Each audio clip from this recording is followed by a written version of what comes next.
do our top 5 Jessica Chastain movies. And yeah, man, she's got some great movies. Yeah, this one was a little bit harder for of her films. I mean, I think I've seen 5 of them, but I've seen the really good ones. Yeah. But I know she's been in a lot of great ones. I just haven't. I mean, every time I get a list going of movies I need to watch, that just keeps growing and growing and growing. And Yeah. you know, with 2 kids, it's just like when do you find the time to watch every movie ever made? So she's definitely one of those actresses that I'm really just regretting not kind of staying up to date on her career. Yeah. Well, I'll go first. Yes. So my number 5 pick is a movie I saw on Amazon, I want to say. And I didn't kind of the same thing as this movie, as The Forgiven. Like, I didn't hear any kind of pub on it. And all of a sudden it's like, oh, Jessica Chastain's in this movie. And I'm like, okay, interesting. And it's a true story. And it's called A Woman Walks Ahead.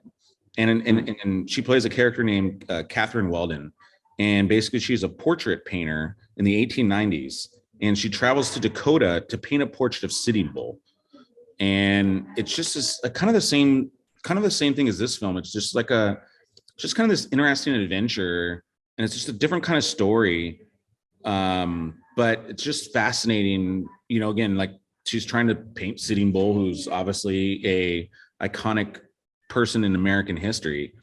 And so you're just getting this kind of cool, different perspective of American history in the film. And so, you know, she's excellent in it. The movie, again, I think is sneaky good.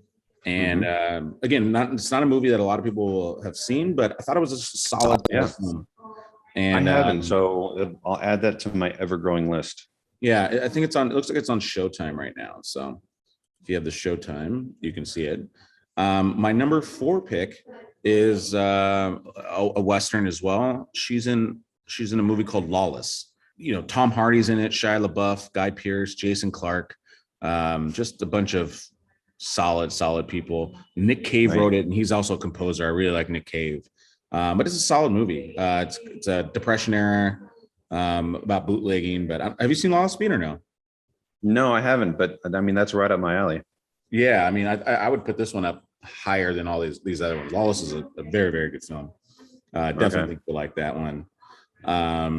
Yeah, because someone told me kind of the same thing about it. Like, oh, you got to see Lawless. Like, it's really good.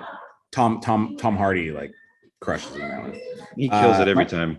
My number 3, and I actually got to interview the real life one. Actually, not me personally, but my old company did an interview with her. But it's Molly's Game, and you know, that's a really, really good story.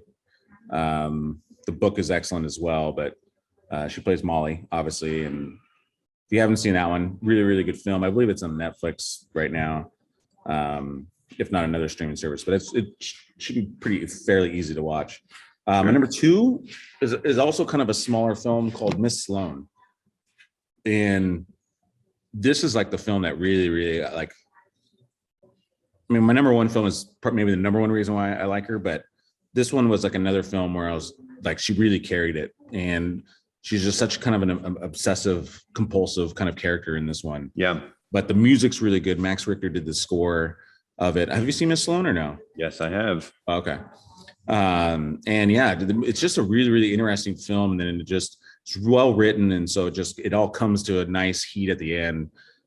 Great ending. And, you know, some of these films, like, endings are some of the hardest things to do. And this film crushes it at the end, and super fascinating.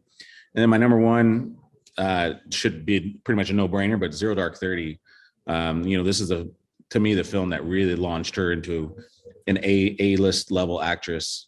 Yeah. And, one of my favorite films of all time, but, you know, it's the Hunt for Osama bin Laden. And she plays I guess technically it's a fictional character, but she's based off of the real CIA agent that tracked down. But she's just such a beast in this film. And yeah, you know, just carries it. She goes through different emotions, and just a great performance on her part. Great film. So yeah, that's my top 5. It's a beautiful top five. It's going to be a lot better than mine. Like I said, full disclosure, mine is less knowledgeable, but still nonetheless, it's super good because I just loved her in all of these movies. Number five was obviously not both, but was it as Beverly Marsh. Like I want to include super that.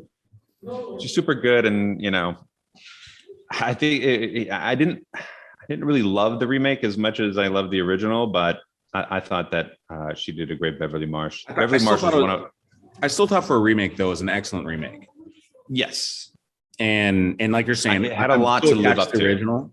I'm still attached to the original, but I thought when they casted her for Beverly Marsh, I'm like, oh, she's perfect. Like she's the best kind of redheaded actress.